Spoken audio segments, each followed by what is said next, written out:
안녕하세요. 저는 바로 어머니와 상간남 사이에서 나온 혼외자입니다. 한때는 작가를 꿈꾸기도 할 정도로 글을 능통하게 썼었는데 그간의 세월이 오래되기도 하고 막상 제 사연을 쓰려고 보니 어디서부터 써야 할지 모르겠네요. 저는 현재 서울에 있는 어느 후미진 달동네 작은 단칸방에서 살고 있는 60대 노인입니다. 원래 가족은 아내와 딸 하나가 있었는데 지금은 다 안 보고 살고 있습니다. 사람의 인연은 때론 참으로 가볍더군요. 부부의 연은 말할 것도 없고 같이 있다 부르짖던 천륜조차도 간혹은 잘 지내는 이웃들보다도 별 볼 일 없을 때가 있습니다. 예전에는 우리 가족이 그렇단 얘기는 아니지만 다른 사람들이 그렇다고 합니다. 누군가는 인생은 60부터라고 할 정도로 요새 60대는 육안으로 나이를 가늠하기 힘든 만큼 젊으신 분들이 많으십니다. 그런 분들이 저는 참 부럽습니다.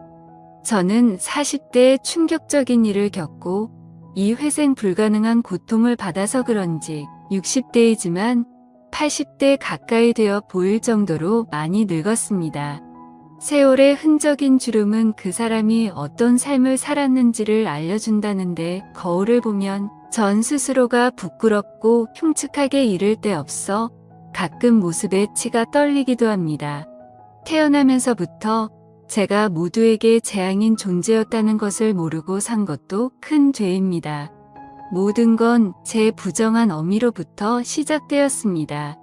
어미 역시 제대로 맘먹고 드러내면 제 인생만큼 역겹긴 마찬가지겠지요.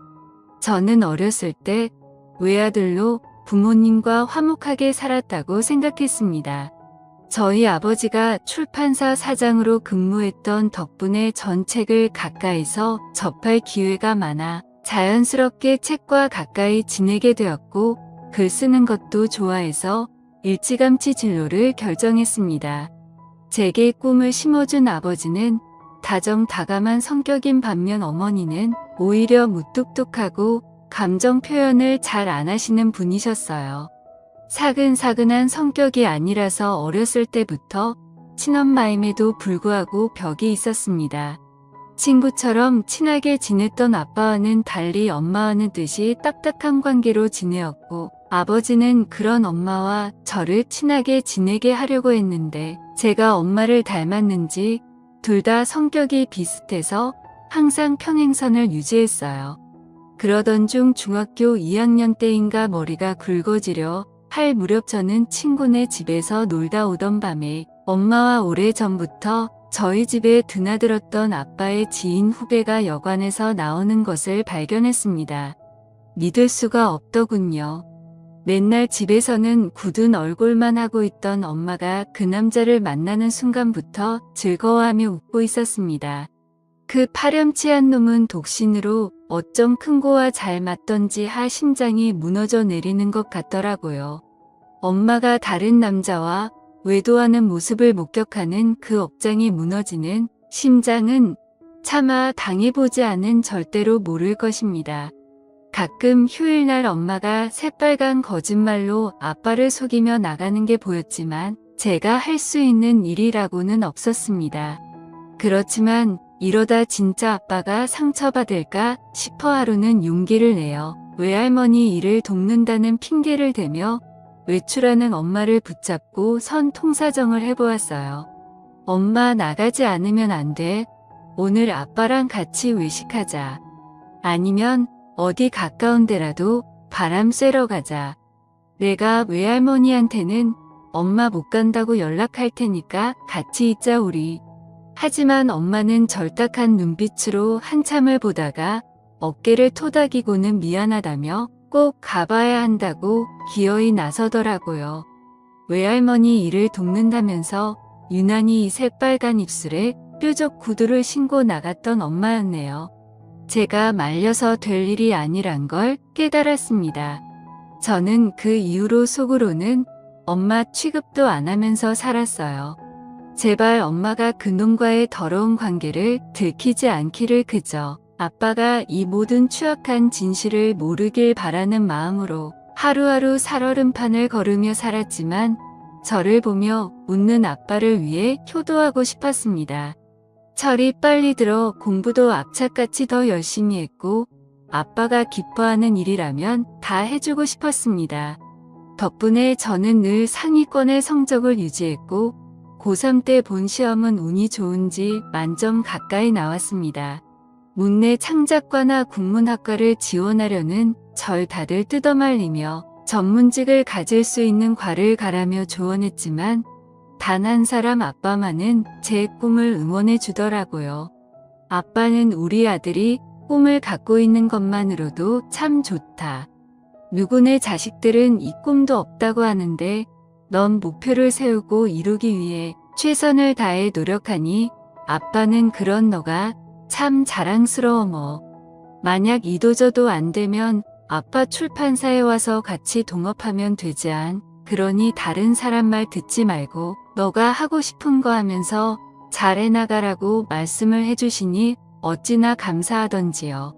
저는 아빠의 조언을 가슴 깊이 새긴 채 든든한 아빠의 배움을 받고 시험장을 들어가려 하는데 끼익하는 소리와 동시에 사람들이 웅성거리는 게 아니겠어요.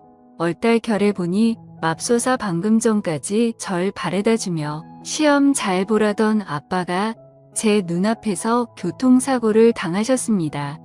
저는 차마 믿지 못할 현실에 정신이 아득해져 왔고 사람들을 물리치고 아빠를 껴안으며 우리 아빠 좀 살려달라고 엉엉 울었습니다. 대학 시험이고 나발이고 아빠를 쫓아 병원으로 향했습니다. 아빠는 혼수 상태로 4일 정도 있다가 깨어나셨고 교통사고의 대가는 참으로 인정하기가 흡독했어요. 차와 추돌할 때 다리를 잘못 다쳤는지 제 기능을 하기가 어렵다 하더라고요.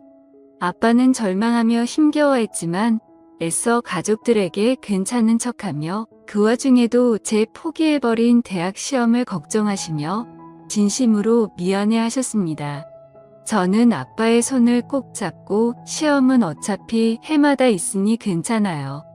자신 없었는데 차라리 잘 됐죠 뭐.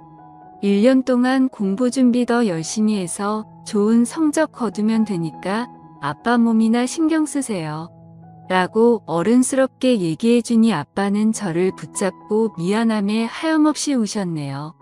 엄마는 그런 저의 부자를 뜬 모를 시선으로 음시만 하시더라고요. 대체 엄마란 여자는 무슨 생각을 하고 있는지 머릿속을 해부하고 싶을 정도였습니다. 아빠는 장애 판정을 받게 되었고 휠체어 신세를 지게 되었습니다. 양심은 있었는지 엄마가 열심히 아빠의 재활훈련을 돕긴 했어도 두 다리로 몸을 지탱하긴 어려웠어요. 다만 저는 그날의 트라우마 때문인지 이상하게 해마다 대학 시험을 볼 때면 식은땀과 불안함이 절정적으로 너무나도 힘들게 했습니다. 시험 보는 내내 귓가에 브레이크를 밟는 기청청이 들려 그것 때문에 저는 3번의 시험을 모두 망쳐버렸습니다. 결국 저는 대학을 포기하게 되었어요.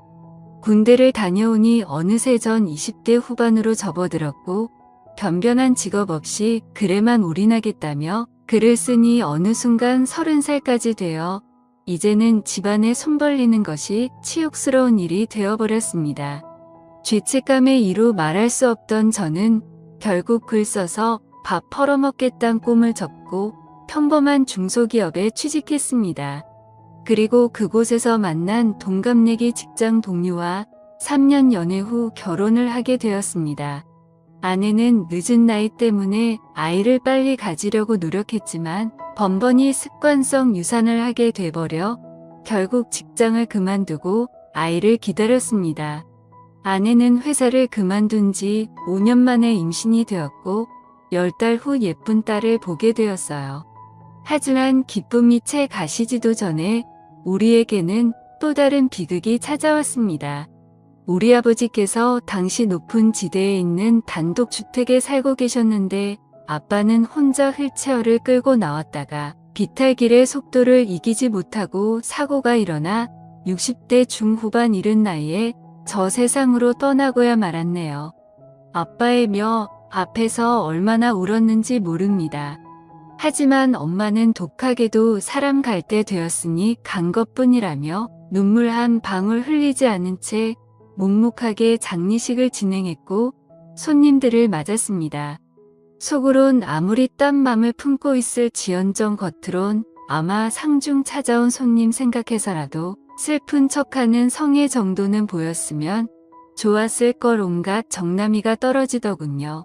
심지어 처갓집에서도 엄마의 이런 태도에 대해 의아하게 생각했는데 이런 뒷말을 듣게 하는 것도 저는 너무나 짜증이 났습니다.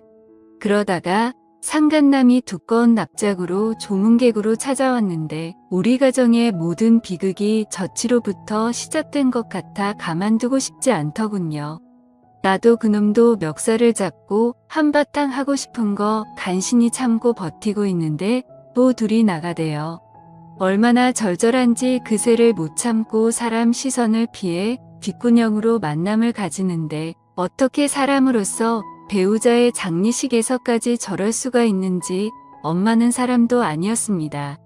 다 늙어서 무슨 추태인 건지 도저히 참을 수가 없더군요. 눈이 뒤집힌 저는 더러운 그것들을 끝내줄 요량으로 단단히만 뒤집고 뒤쫓아갔는데 태훈이에게 내가 사실 친아버지란 거 정말 평생 감추며 살 거야. 이젠 그 남자도 저 세상 갔으니 알아도 되지 않아? 순간 제 귀를 의심했습니다. 친아버지라며 제 친아버지는 지금 장례식장에서 고인이 되신 분인데 제게 또 다른 친아버지가 있단 말입니까? 세상에 이게 무슨 소리던가요? 부들부들 몸이 떨려오는 제 귓가에 엄마의 음성이 이어 들렸습니다. 자기가 태훈이한테 친부라는 걸 밝히고 싶은 심정은 알겠지만 벌써 태훈이 나이 40인데 이제 와서 밝히면 뭐하겠어? 그냥 난 태훈이가 저 세상 간 그 사람이 자기 애비라고 알고 살았으면 좋겠어. 나한텐 악마 같은 짓을 했지만 그 사람이 태훈이한테 정을 많이 줬어야지. 물론 그 사람도 자기 자식이 아닌 걸 몰라서 잘해줬겠지만 라고 얘기를 했습니다. 분명 더러운 짓거리를 한 건 그들인데 제가 마치 불륜을 들킨 것 마냥 심장이 두근거리더라고요. 저는 예기치 못하게 그들의 공범이 되어 있었습니다. 사실 진짜 더러운 존재는 저였습니다. 저는 그들의 더러운 불륜의 씨앗이었고 제가 그토록 지켜주고 싶었던 아버지를 농락한 용서받지 못할 존재가 되었습니다. 털썩자리에 주저앉는 소리가 들렸던지 깜짝 놀란 그들은 넋이 나가 있는 저를 발견했고 모든 충격적인 사실을 듣고 절 보고는 둘 다 어쩔 줄 몰라 했습니다. 고통스러움에 몸이 말아들어 숨을 쉬기가 힘든 와중에 왜 이렇게 눈물이 쏟아지던지 흘러내린 정확한 눈물의 의미조차 모른 채 저는 한참 동안 이렇게 땅에서 뒹굴며 통곡했습니다. 아버지 장례식에선 눈물 한 방울 흘리지 않던 엄마가 그런 제 모습을 보고 덩달아 눈물을 떨어뜨리더라고요. 미안해 태훈아. 이런 식으로 알게 하고 싶진 않았는데 사실 내 아버지는 아무 소리 하지 마. 엄마는 어떻게 이렇게 한결같이 잔인할 수가 있어. 엄마는 악마야. 절대로 용서받지 못할 끔찍한 사람이라고. 나 엄마 죽어도 용서 못해. 이젠 우린 끝났어. 다신 보지 말아요. 이 지긋지긋한 악연 모두 다 끝내자고요 라고 하자 엄마는 입술을 깨물고는 억울한 듯 제게 항변했습니다. 잔인한 건 네 아버지 아니 그 사람이야. 내가 평생 어떻게 살아왔는 줄 알아? 살면서 일이 잘못되면 모든 원망을 나한테 쏟으면서 내 피를 말린 사람이야 그 사람이. 이혼해달라고 해도 죽도록 안 해주고 차마 말하기도 버거운 심한 말들로 날 아프게 하고 옆에서 감시하고 의심하면서 내 인생을 지옥으로 만든 사람이라고. 사고 이후로 몸이 불편해지고 회사 판 돈으로 사기당하고 말아먹고 재산이며 뭐며 다 없애버린 후 뒷감당은 나한테 지우고 그래서 내가 지금 보험회까지 하면서 이 나이 되도록 예비 빚에 허덕이고 있는데 이 정도면 네 아빠가 나한테 충분히 벌 주고 있는 거 아니니? 저는 모든 할 말을 잃고 그냥 뒤돌아섰습니다. 저 따위 말을 지금 변명이라고 하는 건가요? 저더러 이해하라고 하는 겁니까? 아버지 장례식에도 제 존재 자체가 불순하고 죄스러워 차마 들릴 수가 없었어요. 멀리서나마 아버지 가는 길을 지켜보고서 무릎을 꿇어 비록 자격 없는 저이지만 아버지에 대한 마지막 예를 마쳤습니다. 아니나 다를까 아빠 돌아가신 후 3개월 좀 넘어서 엄마는 상간남이랑 살림을 합쳤습니다. 웃긴 건 뻔뻔스럽게도 제가 나갈 적만 골라 제 아내와 손녀를 만나러 자주 들렀다 하는데 백화점에서 비싸게 파는 아기 옷들 어머니께서 사왔다며 아내가 무척이나 좋아했어요. 허나 탐탁치 않았던 전 아내의 손에서 그 옷들을 빼서 가위로 찢어버렸습니다. 그러던 어느 날 어머니는 제가 집에 있는 줄도 모르고 버젓이 상간남과 집에 왔는데 물 만난 고기 마냥 아빠 돌아가신 후 상간남과 함께하는 삶이 즐거운지 아주 신수가 흔하다이다. 아내는 어머니께서 우리를 위해 준비해 준 거라며 받은 돈봉투를 내밀고는 딴에는 시어머니와 절 화해시킨답시고 노력했지만 전 보란듯 아내의 손에 돈봉투를 빼서 딱지 내리꽂듯 내팽개쳤네요. 그 모습을 본 상간남 나부랭이가 서류를 하나 내밀고 꼴값을 떨며 말하더군요. 나돈이 전에 아버지처럼 내 꿈을 이루게 해주기 위해 노력하고 싶다. 습작한 것들을 보니 그래도 꽤 재능이 있는 편 같은데 압이 노릇하는 게 아니라 너의 재능을 봐서 내가 책을 내주고 싶어라고 짓거리는데 책이고 뭐고 그냥 꺼지라고 했습니다. 아내에게는 모든 것을 다 털어놓고 저는 그들하고 의절을 하고자 했어요. 하지만 아내는 도무지 제가 이해가 안 된다는 듯 그간 그들이 쳐놓은 공작에 걸려서 그랬는지 어머니와의 천년을 배반한 저만을 탓했습니다. 사실상 당신을 잘 키워주신 분이 있긴 하지만 엄연히 따지면 돌아가신 아버님과는 아무 혈연관계가 없잖아. 그것 때문에 왜 진짜 천년관계인 친어머니를 끌어내려고 하는데 친아버지 친어머니 이제 다 만났는데 화합해서 행복하게 살 날만 남은 거 아니야. 돌아가신 아버지 집에서 당신 이런 마음 알아주기라도 해서 뭐 한 푼이라도 도움 준대. 내가 그간 말을 안 해서 그렇지 어머님 아버님 덕분에 얼마나 도움 많이 받았는 줄 알아. 힘든 와중에서도 자식들 살라고 도움 주시는 걸 보면 진짜 가족을 못 알아보겠어 라며 가족의 정의에 대해서 늘어놓는데 저는 일단 아내가 그런 마음을 갖고 있었다는 것과 이제껏 저 몰래 그 파렴치한 것들에게 돈을 받아 생활비로 보탰었다는 것에 분노한 저는 아내와 크게 한바탕하고 집을 나와버렸습니다. 저는 그렇게 생각해요. 오직 천년이라는 관계 하나로만 본다면 제가 그들에게 한 짓은 죄가 되어 마땅합니다. 짐승보다도 못한 죄를 저질렀지만 어쨌거나 그들은 제 친부모니까요.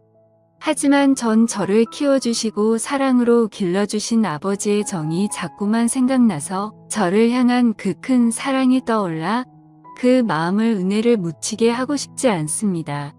천년보다 더 큰 것은 은혜라고 생각하니까요.